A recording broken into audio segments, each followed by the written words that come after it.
खोजी न्यूज के फ्लैशबैक कार्यक्रम में आपका स्वागत है। मैं राशिद अली हूं और आज फिर आपके लिए एक नया सियासी किस्सा लेकर के आया हूं। आज के सियासी किस्से में हम बात करेंगे कैराना लोकसभा सीट की। पश्चिमी उत्तर प्रदेश की कैराना लोकसभा सीट पर वर्तमान में समाजवादी पार्टी के सांसद के रूप में इकरा हसन काम कर रही हैं। यानी इकरा हसन कैराना लोकसभा सीट पर महिला सांसद हैं। तो क्या आप जानते हैं कि इससे पहले भी कई महिलाएं कैराना लोकसभा सीट पर सांसद के रूप में प्रतिनिधित्व कर चुकी हैं। एक महिला तो 2 बार लोकसभा का चुनाव जीत चुकी हैं। तो आज मैं आपको साल 1962 से साल 2024 तक के कैराना लोकसभा सीट पर चुनाव जीतने वाली महिला सांसदों के बारे में बताऊंगा कि ये महिला सांसद कौन है, किस पार्टी से चुनाव लड़ी थी और वो कितनी वोटों से उन्होंने जीत दर्ज की थी। उससे पहले मेरा आपसे अनुरोध है कि आपने अगर अभी तक खोजी न्यूज चैनल को सब्सक्राइब नहीं किया है तो पहले चैनल को सब्सक्राइब करें, कमेंट बॉक्स में कमेंट करें और लाइक करना भी ना भूलें। जैसा कि मैंने आपको शुरुआत में बताया, सबसे पहले मैं शुरुआत इकरा हसन से ही करूंगा कि इकरा हसन ने साल 2024 का लोकसभा चुनाव जीतकर सांसद बनने का गौरव हासिल किया। दरअसल साल 2024 के लोकसभा चुनाव में समाजवादी पार्टी ने इकरा हसन को अपना प्रत्याशी कैराना लोकसभा सीट पर बनाया और उनके सामने भारतीय जनता पार्टी के प्रत्याशी के रूप में निवर्तमान सांसद प्रदीप चौधरी चुनाव लड़ रहे थे। बहुजन समाज पार्टी ने भी श्रीपाल को अपना प्रत्याशी बनाया हुआ था। जब 2 साल 2024 के चुनावी नतीजे आए तो इकरा हसन 5,28,013 वोट पाकर अपने प्रतिद्वंदी प्रदीप चौधरी से 69,116 वोट से चुनाव जीत चुकी थी। प्रदीप चौधरी को जहां 4,58,897 वोट मिले, वहीं बसपा के श्रीपाल को 76,200 वोट मिले थे। यानी इकरा हसन ने 5वीं ऐसी महिला के रूप में चुनाव जीता जो कैराना लोकसभा सीट से सांसद बनी है। अब मैं आपको सिलसिलेवार उन महिला सांसदों के बारे में बताऊंगा जिन्होंने कैराना लोकसभा सीट पर चुनाव जीता है। साल 2018 में कैराना लोकसभा सीट पर उपचुनाव हुआ।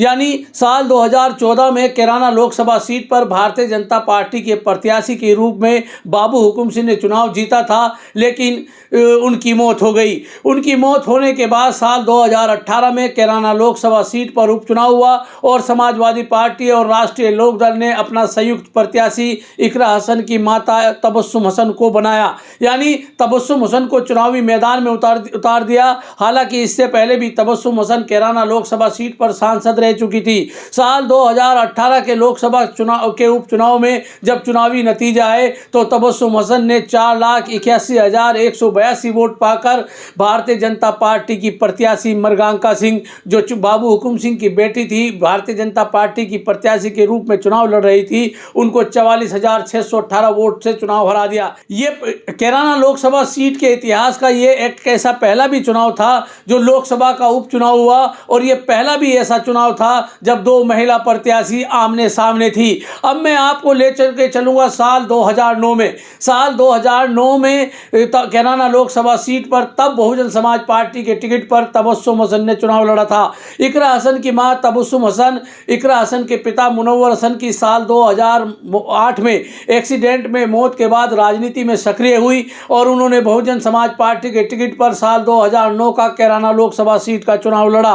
कैराना लोकसभा सीट के साल 2009 के जब परिणाम आए तब तबस्सुम हसन 2,83,259 वोट पाकर भारतीय जनता पार्टी के प्रत्याशी हुकुम सिंह को 2,60,796 वोट पाने वाले बाबू हुकुम सिंह को 22,463 वोट से हरा चुकी थी। यानी तबस्सुम हसन ने अपने पति की मौत के बाद चुनाव लड़ा और वो चुनाव जीत गई। उनके सामने समाजवादी पार्टी के प्रत्याशी के रूप में चुनाव लड़ रहे थे शाहजहां मसूद, उनको वोट मिली थी 1,24,802। यानी तबस्सुम हसन ने साल 2009 का लोकसभा का चुनाव जीता और वो तीसरी ऐसी महिला थी जिसने कैराना के सांसद के रूप में काम किया। अब तक मैं आपको बता चुका हूं कि कैराना लोकसभा सीट पर साल 2024 में इकरा हसन, साल 2018 के लोकसभा के उपचुनाव में तबस्सुम हसन और साल 2009 के लोकसभा चुनाव में तबस्सुम हसन ने चुनाव जीती थी। यानी अब मैं आपको 2 उन महिलाओं के बारे में बताऊंगा जिन्होंने कैराना लोकसभा सीट पर चुनाव लड़ा और वो महिला सांसद के रूप में चुनी गई। अब मैं आपको ले चलता हूं साल 2004 के लोकसभा चुनाव में। साल 2004 के लोकसभा चुनाव में में अनुराधा चौधरी समाजवादी पार्टी और राष्ट्रीय लोकदल की संयुक्त प्रत्याशी थी और उनके सामने बहुजन समाज पार्टी के टिकट पर चुनाव लड़ रहे थे शाहनवाज राणा।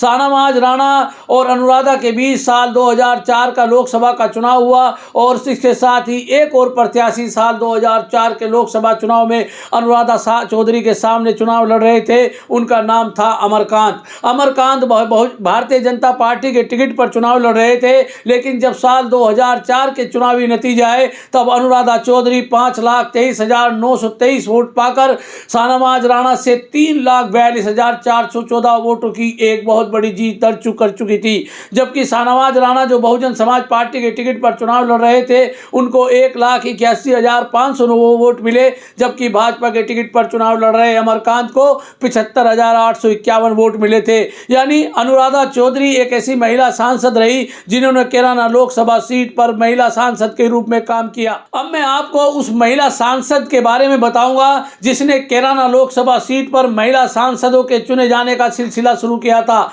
जी हां, बात करेंगे साल 1980 के लोकसभा चुनाव की। साल 1980 के लोकसभा चुनाव में चौधरी चरण सिंह की पत्नी गायत्री देवी को जनता पार्टी सेक्युलर के टिकट पर चुनावी मैदान में उतारा गया। उनके सामने नारायण सिंह कांग्रेस के टिकट पर चुनाव उम्मीदवार थे। यानी गायत्री देवी और नारायण सिंह के बीच साल 1980 के लोकसभा चुनाव में कैराना सीट पर आमने सामने का मुकाबला हुआ और जब चुनावी नतीजे आए तो गायत्री देवी 2,03,242 वोट पाकर कांग्रेस के नारायण सिंह से लगभग 60,000 वोटों से चुनाव जीत चुकी थी। नारायण सिंह को तब 1,43,761 वोट मिली थी। यानी आज मैंने आपको बताया कि कैराना लोकसभा सीट पर महिला सांसदों के रूप में काम करने वाली ये महिला नेत्री कौन थी, कितनी वोटों से चुनाव जीती और उनका चुनाव निशान क्या था। आपको हमारी ये वीडियो कैसी लगी, मेरा फिर से आपसे अनुरोध है कि कमेंट बॉक्स में कमेंट करके जरूर जाइएगा। धन्यवाद।